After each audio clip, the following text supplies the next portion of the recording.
morning, you guys. Welcome to the video. We're starting today off a little bit earlier than normal because I have a good amount of stuff to do to get ready for the Arnold, which I will be leaving for tomorrow. So I just need to do a bunch of stuff. But before I ramble on too much about it, let's go to the gym.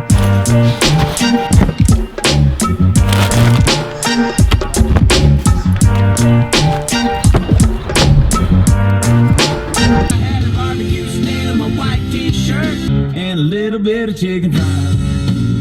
We'll have a house party. We don't need. All right, we're at the gym. I hope you guys didn't mind my karaoke session. I want to show you guys my Spotify because a lot of people ask me about it. So on Spotify, my name is John David Glod. So if you just search that, you'll be able to find like my playlist that I've made. The one that I was just listening to is, I named it Thanks Craig. Can you see that? Because he was the one that got me into listening to country again. So there's just some Sam Hunt, this isn't country right here, but it's a good song. And then this is my favorite country song of all time, Something Like That by Tim McGraw.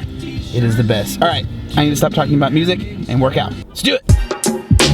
And it is about an hour and a half later. I love when I'm able to get my first workout and be done and out of here before 11 o'clock, which is what's happening today. I'm feeling motivated. Let's get home.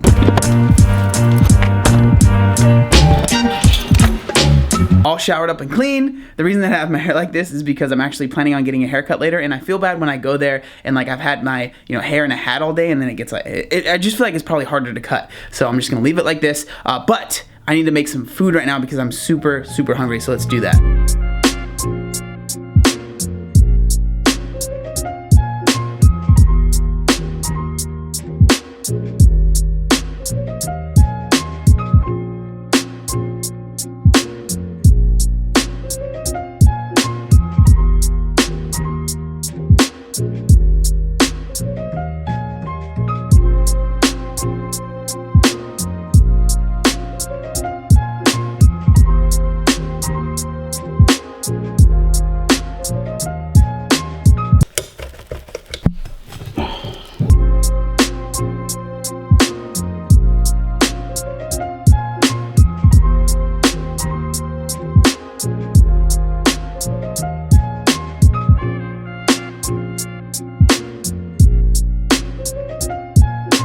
Leave it to me to mess up waffles right before they're about to be done.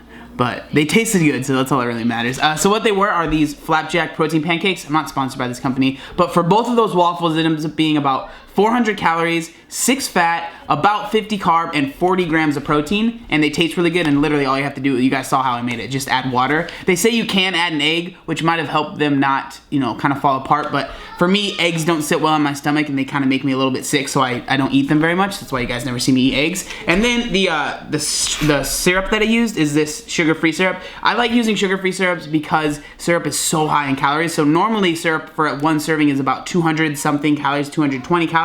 This is only 15 calories, so that's why I like getting this. You can get stuff like this at Vons or at Walmart or wherever. I need to go get my haircut now. So I made it to my barbershop, so it's haircut time in 3, 2, 1. And there we go. It's all cut. I'm not sure if you can really tell, but they did a super good job. I've been going to the same place for like years and years and years, Ducky's Barber. If you guys want to know what it is, I pretty much just keep the length on the top like the same always, so it's like long on top, and then I get pretty much a skin fade up, and then that's pretty much it, and then I get a hard part, which is that right there. So that's what the haircut is. Back home, and Chef John is at it again with another delicious creation. What we have here is called the sandwich. If you've never made one before, you get 2 pieces.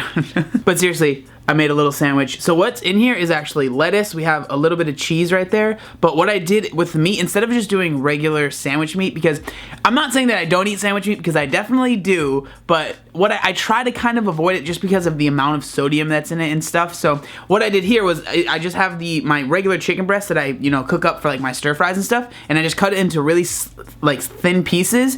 Did about 6 ounces. Now I don't have 6 ounces in this sandwich. I ate about 3 ounces while I was cutting this up. So there's about 3 ounces of chicken on here, and then it's just lettuce and bread. But yeah, it's gonna be delicious, super easy to make, but it's gonna taste really good, which is pretty much what I do with all of my food.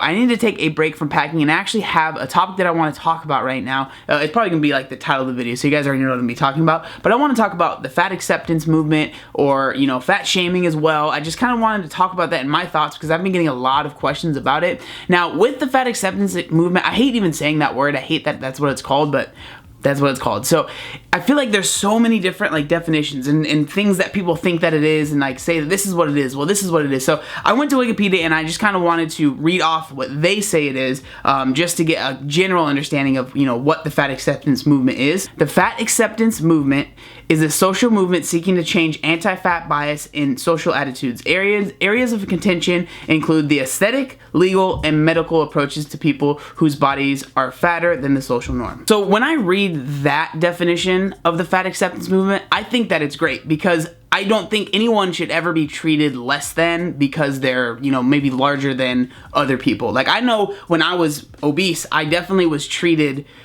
poorly, and like there would be people that would just kind of treat me bad, especially when I went to the doctors. They would treat me like a second-class citizen. I remember I had a doctor when I went in to get my blood work, and like they had to put the thing around my arm, and I've kind of told this story, but they couldn't even find one that actually fit my arm, so they had to get a leg one that would fit around my arm.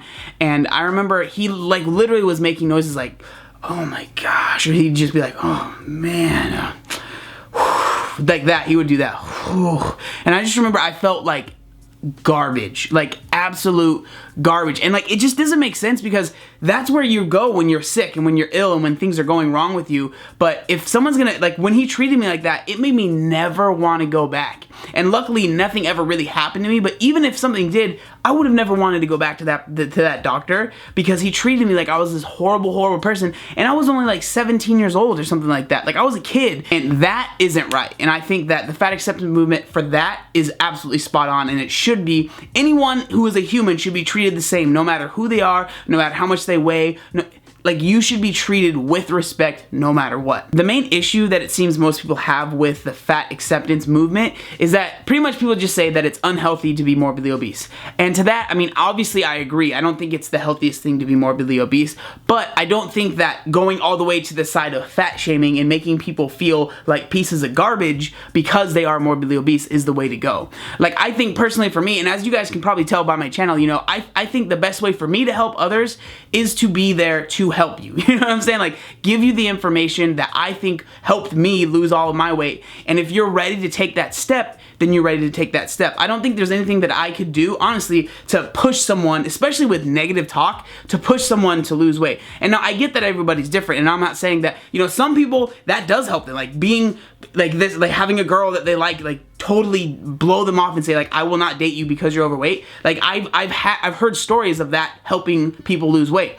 Everyone is different, but for me personally, that wouldn't help. Like, if someone came up to me and made me feel bad about my weight, all I did was just did the same thing. I would eat more food, I would exercise less, I would leave my house less, so it would just add up in pounds. So I don't think fat shaming is the best way to go about it. Speaking of fat shaming, I think it's pretty obvious that I do not condone that at all. Like, I've been there. I've been obese, and I've had people treat me like garbage, and I know that it just doesn't work. It doesn't work, at least for most people. I don't ever want to say that I can speak for everybody because everyone is so different, but I know for most people, like, all it did to me was made me want to do the things that I shouldn't be doing. So for me, fat shaming, I just don't think is the way to go. And the thing with people that are morbidly obese, when I was morbidly obese, and everyone that is struggling with their weight, is like, there are so many reasons why someone might be overweight. Like, you don't know what it is. It could be a disease. It could be, someone in their family died recently and they just haven't been able to lose the weight because they were grieving and they were eating. Or it could be because they got a new job and they used to be more active and now they're not, and they're trying to figure it out. Like,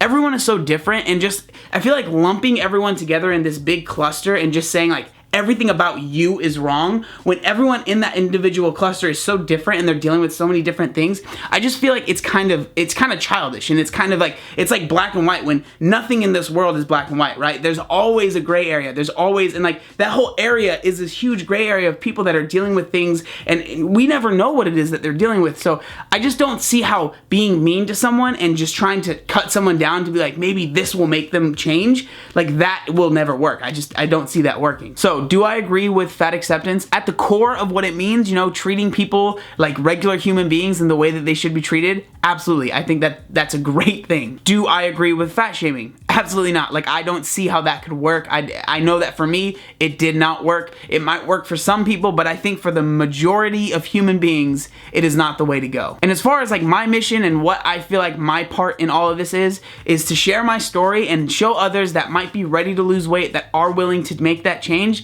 that it is possible, and that I am here to help you. And that's all that I can really do. I'm not someone that needs to, you know, preach to you. I'm not someone that needs to do all of that stuff. Like, I'm here to help if you're ready to be helped. And if you're not, just know that I'm still here when you are ready. But those are just a quick few thoughts that I wanted to kind of talk about. I've been getting so many questions about this, but with this topic, I would love to hear what you guys think. If you guys have any more insight on fat acceptance, fat shaming, like anything, I would love to hear that down in the comment section down below. I would love to, you know, start some conversations down there. But yes, it'll be awesome. I need to continue packing, but I just wanted to talk to you guys for a second.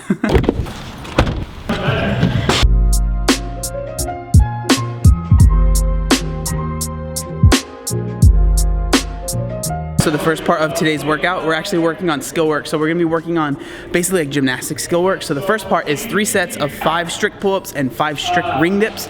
And then after that, we're gonna be doing like muscle up practice. So just working on skills to try and get a muscle up, a ring muscle up, which is something that I'm really excited about because my gymnastics are not very good. So I really have been trying to work on them more. So this will be good.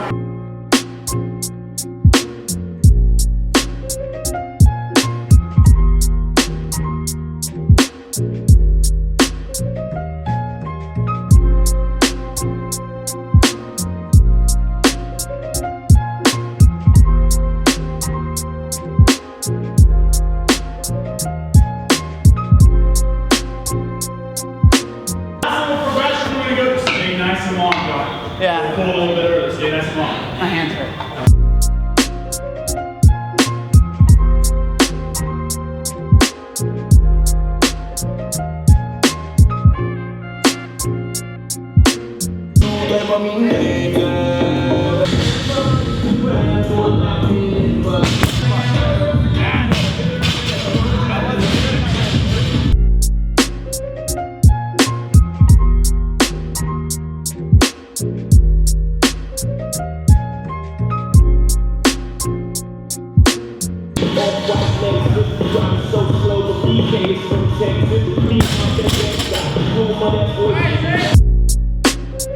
Alright, we're back home and I just made some post-workout oatmeal, but I just kind of wanted to make a point. So today was, I feel like, a really good example of not stressing too much about what other people are doing, or like really thinking about, you know, other people's workouts too much when you're working out, because, you know, today the workout was supposed to have muscle ups in it. You know, it was supposed to have 9 muscle ups, 7 muscle ups, 5 muscle ups. Obviously I can't do muscle ups yet. I'm not there yet. So I did that banded, you know, the banded transitions, which is a scaled down version of a muscle up. You know, if I would have just been focused on the other people that are able to do muscle ups, and if I would have gotten like upset, like, oh man, I want to be able to do muscle ups, and I feel like if I would have just focused on them, I wouldn't have been able to have a good workout. But the fact that I was able to, you know, take a step back and realize I'll eventually get there, like I'll eventually be able to do a muscle up, but I need to work on this, you know, scaled down version. I need to work on this transition before I'm able to do that. So there's no reason in stressing too much about what they're doing. Just work on myself, you know, work on my workout and let them do their thing. And I'm really glad I did it because I had a good workout. I'm really happy with, you know, the way that it went. I've never even done really that scale at all either. So it was a lot of firsts for me today, and it was really good, and I'm really, really excited. But with all that being said, I need to get to sleep. Well, actually not get to sleep. That's a lot. I need to finish this, take a shower, and then I need to actually edit this video. So I'm probably gonna be up pretty late, and then I need to finish packing. You guys don't care about that, but I just want to say thank you guys so much for watching the video. I appreciate it very, very much. Make sure you like, comment, and subscribe. There was one other thing that I wanted to say. Oh yeah, look up my phone. This one. This one right here? Thank you. Which ones do you have? Look at yours. Pretty. Pretty strap. You know what else is pretty? You. I love you. Let it go. Let it go. You never see me cry. Obey the warning signs, and when there are flashing lights or wigwags, don't attempt to cross until they come to a complete stop.